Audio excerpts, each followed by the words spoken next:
Uma suspeita de racismo na sala de aula de uma escola particular virou um caso de polícia no Distrito Federal. Em Belém, a inspetora de uma escola particular está sendo acusada de ofender e agredir um aluno. Chamaram ele de macaco, gorila, a proprietária da escola onde ele estuda, e chamou de gay. Está minha filha com um grupo de crianças aqui atrás. Tem um balãozinho aqui que ela escreveu e posteriormente apagou, mas está escrito aqui: Maria tem cabelo de bombril. A gente ficar passando pano na cabeça de racista. O que a gente tem que fazer é combater o racismo com inteligência. A gente não está falando pra gente chorar ou pra gente sair xingando eles. Muito pelo contrário. A gente se combate racismo com força e com muita inteligência. Da EP, professor Antônio Valmir da Silva, acompanhados pelo professor André Luiz, participaram de uma significativa aula de campo na cidade de Redenção, onde o grupo visitou o Museu Senzala Negro Liberto. Durante a visita, os alunos puderam vivenciar de forma mais próxima a realidade histórica do período escravocrata, refletindo sobre a resistência do povo negro, a importância da preservação da memória e o papel da Redenção como a primeira cidade do Brasil a abolir a escravidão. E para entender o impacto que essa visita teve, entrevistamos alguns alunos que tiveram essa experiência. Eu sou um apaixonado por história e isso também influenciou muito na questão da ida da aula de campo. Eu gosto muito de uma frase de um pensador chamado Jorge Santayana, onde ele vai dizer que as pessoas, quando não sabem a própria história, elas são fadadas a repeti-las, entende? E eu acho a história do Brasil uma história muito pesada em relação à questão da escravidão. É uma luta importantíssima, que é a questão da própria escravidão, né? Que hoje em dia, de uma forma ali na teoria, ela não existe mais, mas todos sabemos que disfarçadamente, de diferentes formas, a escravidão ela acaba ainda existindo. Disfarçada, mas ainda existe. E eu acho isso muito importante, a questão de sabermos as nossas origens, sabermos da onde nós vimos.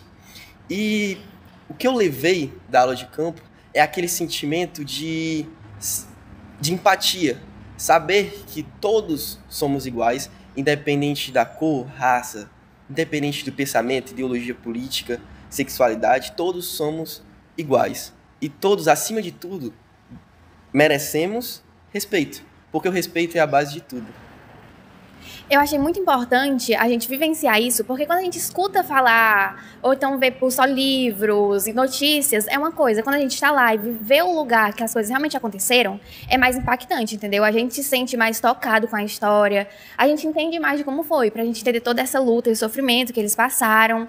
Então, eu acho uma coisa muito importante, se tiver a oportunidade de ir, para poder vivenciar isso, ter uma experiência mais real de como realmente foi. Bom, a minha ida à Redenção, primeiramente, eu sou amante de história, eu amo a história do Brasil, então eu tenho um conhecimento muito aprofundado, querendo ou não, no assunto. Mas uma coisa que me chocou bastante, que realmente eu não sabia, foi a questão de que as crianças também eram punidas para poderem aprender, entre aspas, que desde sempre teriam que respeitar os senhores de engenhos, por mais que não tivessem feito nada, para saber quem é que mandava no lugar. E isso para mim foi muito marcante, porque assim, crianças, eram literalmente crianças de 4, 5, 12, 13 anos, sofrendo represárias e punições que elas não mereciam, que elas não tinham feito nada. E isso foi algo muito marcante que eu realmente, de fato, não sabia. A Redenção em si, ele é um lugar bem importante, como a gente sabe, mas também energia bem pesada. Pelos relatos que o guia estava falando pra gente, é um lugar que tem muita relevância, muitos momentos, assim, pelo fato deles produzirem a cachaça, pelo fato deles terem libertado os escravos, mas uns momentos assim, que eu achei mais assim, tocante pra mim, foi, primeiro, lá tinha um lugar que era a Cela das Mucamas.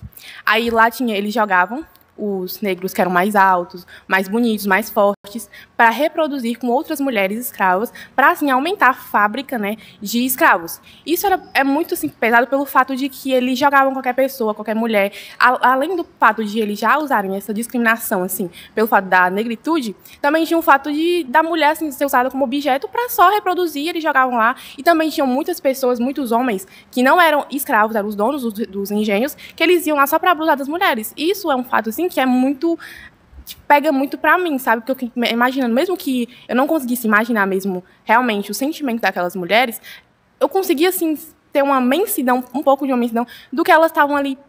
Porque, pra mim, naquele momento, eu senti tipo, meio que uma uma presença, sei lá, um negócio assim, que foi no momento mais pesado pra mim, quando ele falou que realmente tinham homens que iam lá só abusar delas, sem estar, nem os homens de engenho, eram mais os senhores, que eles iam só pra abusar e coisar com a cara delas, assim, brincar com a cara delas, e isso pegou muito pra mim. Também questionamos o nosso professor de História sobre qual o objetivo principal dessa aula de campo à redenção e como isso colabora para a erradicação do racismo nas escolas. Me chamo professor André Luiz, sou professor de História da Escola Antônio Valmir. Qual o seu objetivo ao nos trazer essa grade curricular desse passeio para a redenção? Pronto. Esse passeio para a redenção, ele está dentro de um cronograma em que a gente visa buscar o estudo da cultura afro-brasileira. Existem leis que determinam que a escola trabalhe esse tipo de conteúdo e ter a possibilidade de experimentar visualmente, tendo a experiência de ter um contato, né, com o legado do patrimônio histórico brasileiro, utilizando da aula de campo em redenção, acho que é um meio interessante para estimular os alunos, né, a ter esse senso crítico, a perceber e experimentar um pouco da experiência do que os escravos passaram, né, o convívio nas senzalas, as opressões, as violências, né, você sentir um pouco do clima extremamente pesado que os escravos se submetiam ao estar dentro de uma situação opressora. Então a visita à redenção, acho que é um excelente meio da gente tentar minimamente ter contato de maneira direta com aquilo que foi uma realidade brasileira, triste, lamentável, mas que a gente deve sempre estudar para não corrermos o risco de esquecer ou mesmo ter uma impressão errada, né? A gente sabe que o negacionismo é muito forte hoje em dia, as pessoas tentam muito minimizar certas situações e os fatos eles devem ser estudados e apresentados tal como realmente foram, para não dar margem a interpretações erradas, né? A seguir, passamos a fala para Daisy, nossa estimada professora de português, que falará um pouco mais sobre quais medidas devemos adotar para ter uma educação antirracista. E como a senhora acha que podemos lidar com essa... Como é que podemos enfrentar o racismo aqui no âmbito escolar? Pronto. Uma das práticas que a Escola Antônio Valmir vem adotando é utilizar tanto palestras quanto aulas para falar sobre racismo. Aqui na nossa biblioteca a gente tem uma estante, né, com a denominação Escola Antirracista, onde nós vamos trazer vários autores negros para que os estudantes possam ter acesso a essas obras que por muito tempo foram silenciadas. Inclusive, eu, enquanto professora de literatura, mostrei para os meus alunos a primeira escritora negra que foi publicada no Brasil, que foi Maria Firmina dos Reis, com o romance Úrsula, que por muito tempo foi esquecido dentro da literatura brasileira e somente nos últimos anos é que ele veio à tona novamente. Além disso, a gente também trabalha em sala de aula com autores que são mais conhecidos, né, mas que também, às vezes, não se dá ênfase que são autores negros. Lima Barreto é um exemplo. Outro autor também que foi muito colocado para escanteio, digamos assim.